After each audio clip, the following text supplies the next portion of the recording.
Okay, so I feel an energy of like agitation and fear. Like someone is very afraid. And what I've been feeling, what I was feeling, I'm no longer feeling it, but I was getting like the emotion in my lower back.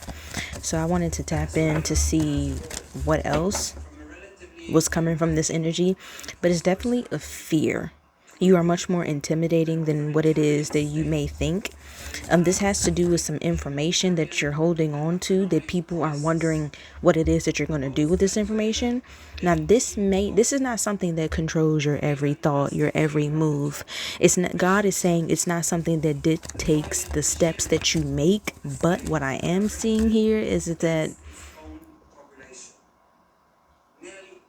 it's something that is making a group of people terrified because they don't know what it is. Yeah, it's something that makes a group of people terrified. They don't know what you're going to do with this information.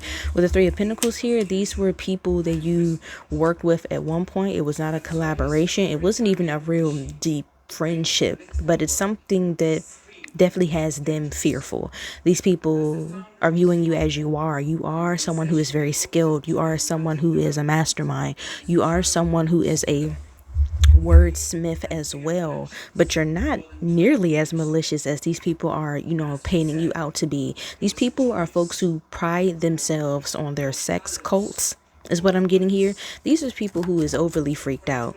The reason why you left and didn't go telling a business is because you have very little you have no patience at all for people who are freaked out, because you grew up around freaked out parents who would allow you to watch sex scenes in one sitting. When it came to a film or a video game, I resonate because this is something that even my parents did. And then another moment they wanted to parent you and bash you at any sort of sexual self-expression that you had, even though they were bestowing that energy upon you. Your motto is that you are not raising anyone's kids, infant, toddler, teenager, or grown ass adult is what I'm getting here. I am seeing that you're someone who you definitely have the gift of gab here with this Five of Swords, and I want to get some more information about that. Bro, literally your speech. But we have the Two of Swords here. These people, they're chattering. They're also shivering. These are people who are trembling. And I feel like this is not a situation that necessarily surprises you, but these people are not at the front of your mind. These are people who don't want you to say anything regarding their sexuality. These are folks who know that you have figured them out. There was a period of your life that you were pushed to the wolves, but you came out leading the pack. That's number one. You were also put out by your mother, and you were made not homeless, but like very briefly displaced. Maybe not even for an entire day. You just had to get from one point to another. The person who you moved in with is afraid that you're going to call them out for being gay.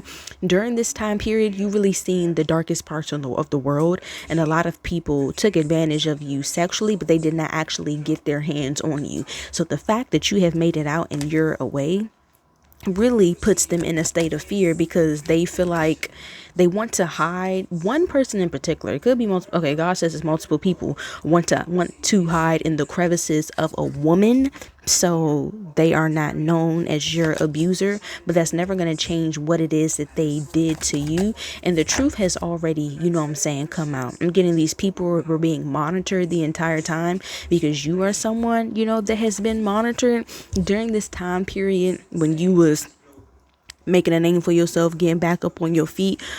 A young man here fell in love with you, and this is someone they weren't a secret admirer, because y'all kind of hit it off, and then you just didn't pursue things with this person. You were not even open to the idea of things developing romantically with this person, because you was living in an environment with a whole bunch of creeps and you no longer wanted to be there. This young man went into law enforcement though, after getting a crush on you, and hence falling in love with you, because anyone who crushes on you falls in love with you. You're a very unique individual. So it's been an open investigation, put up on these people, and the investigation has happened in the spiritual realm. But how it's going to manifest, I'm seeing these people getting booked for fraud. These people never paid their rent, on time. So how these people end up going to jail in the 3D realm has to do with eviction notices, fraud, putting credit card bills and statements inside the names of their children. These people were always sloppy.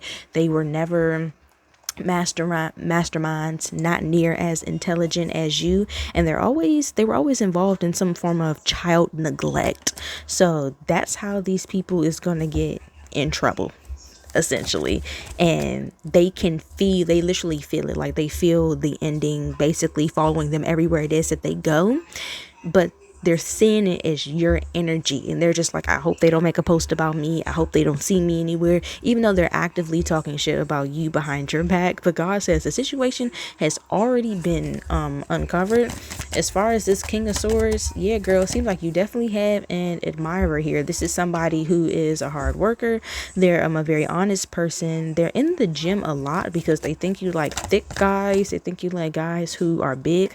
I don't see you checking for this person at all. I see you moving on to bigger and better things, but you're redefining what abundance looks like for you during this time. But they definitely want to wine and dine you, is what I'm getting here. This person is experiencing some form of judgment, and it's gotten cold outside, so they want someone to cuddle. But God says, fair warning, they are still as emotionally unavailable as they were when you first met them.